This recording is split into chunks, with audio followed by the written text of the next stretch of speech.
Hello, ẹ̀yin èèyàn wa, a kú dédé wòyí o. A kú bí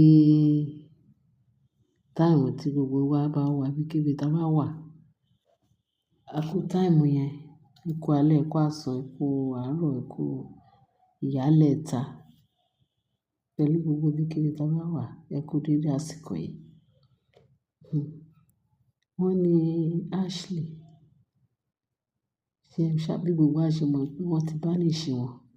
Wọ́n ṣe banish àwọn mẹ́tẹ̀ẹ̀ta tó ń fún kábíyèsí ní wàhálà láàfin. Ó ga o.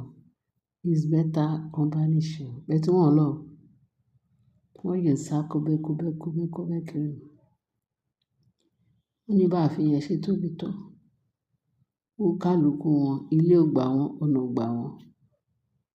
Wọ́n lọ, wọ́n wọlé, wọ́n jáde. Àti èyí tí ó lọ sílé wọn àti èyí tó padà sí ilé ọkọ ẹ̀.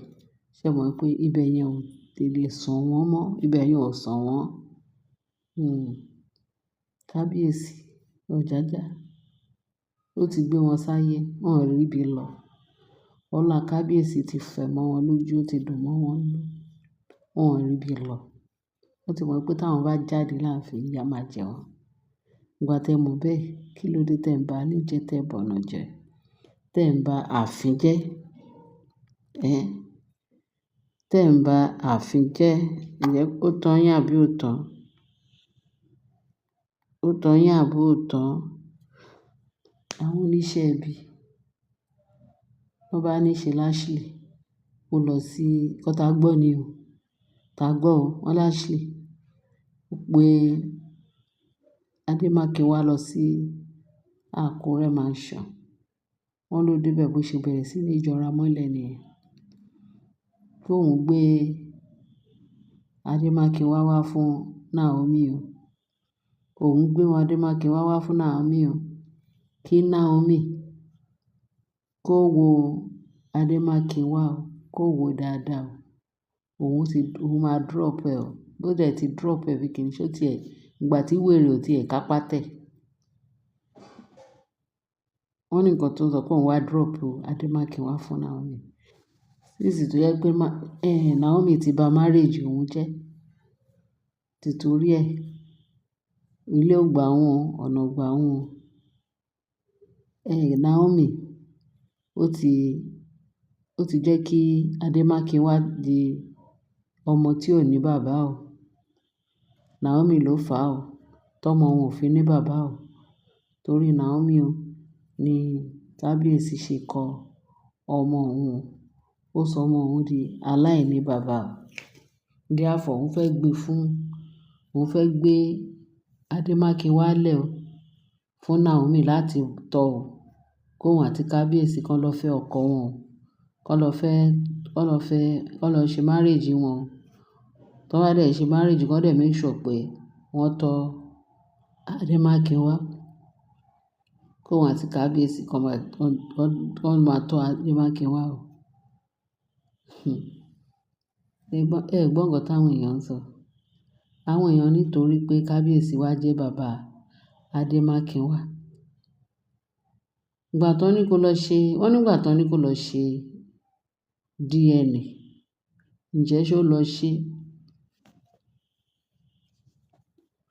Wọ́n ní Naomi béèrè lọ́wọ́ ẹ̀ pé kò sí ẹni tó gba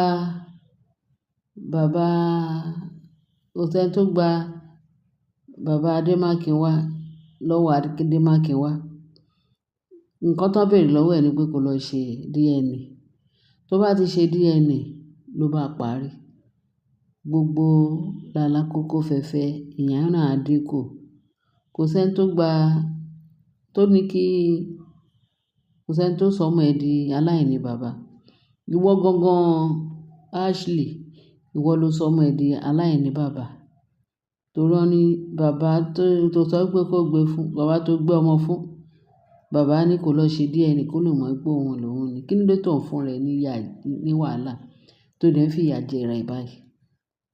Tó bá lọ ṣe DNA tó ti bá ti kábíyèsí mu ló bá tán. Wọ́n ní tẹ bá rí ẹlẹ́yà tí Ashley ṣe lénìí ó lágbára o.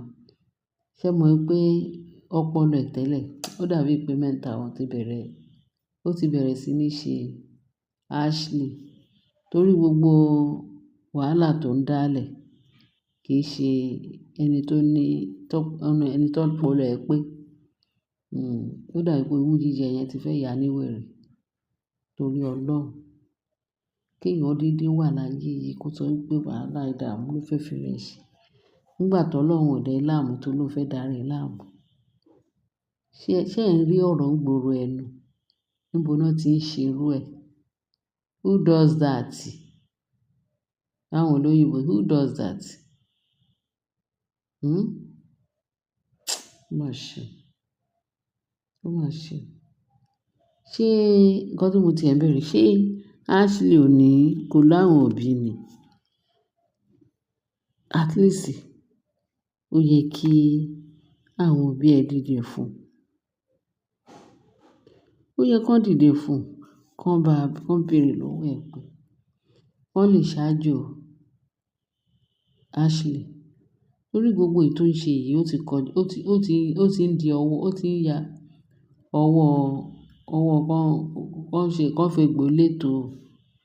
Because eléyìí ti jẹ́, bọ́n ṣe fi Ashley nìkan lẹ̀ tó ń ṣe wérewère bíi ti alágànná yìí kó máa dà.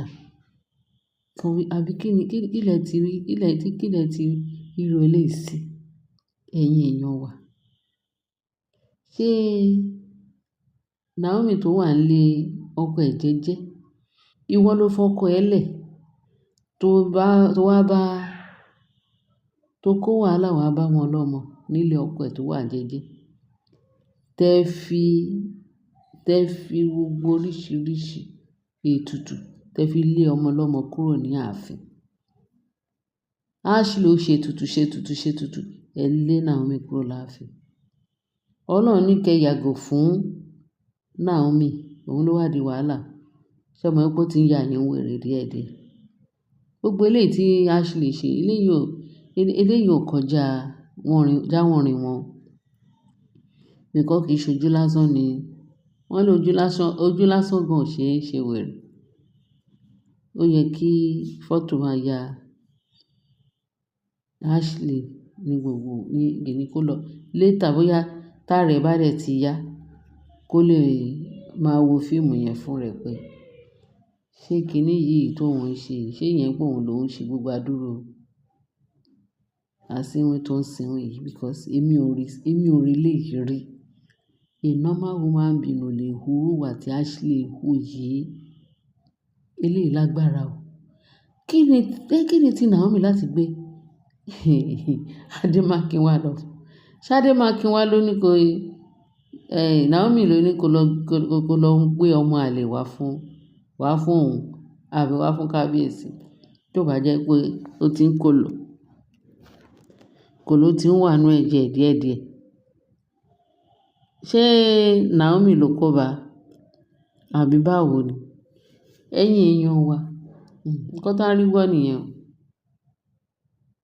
Pé kí ni ti Naomi? Bẹ́ẹ̀ sì mo mọ̀ pé Ọlọ́run ọba ìyanu, Ọlọ́run tó ń ṣe ọbẹ̀ nídìí àrò kò lè ṣaláì má ṣe ti Naomi mọ́. Kò tí kúrò nídìí àrò. Ẹ̀yin èèyàn mi, nǹkan tí mo tún rí nìyẹn tí mo ní kí n sáré gbé wá sétí ìgbọ́ yín o. Ǹjẹ́ eléyìí ò ṣe kàyéfì báyìí? Ẹ ṣé gan bẹ́ẹ̀ ṣe ń tẹ́tí sí wa. Ẹ ṣé, ẹ bá mi share, kí ẹ bá mi like, kí ẹ dẹ̀ bá mi subscribe. Ọlọ́run náà á pọ́n yín lé o. Ẹ ṣé gan bẹ́ẹ̀ ṣe ń tẹ́tí sí wa. Bye.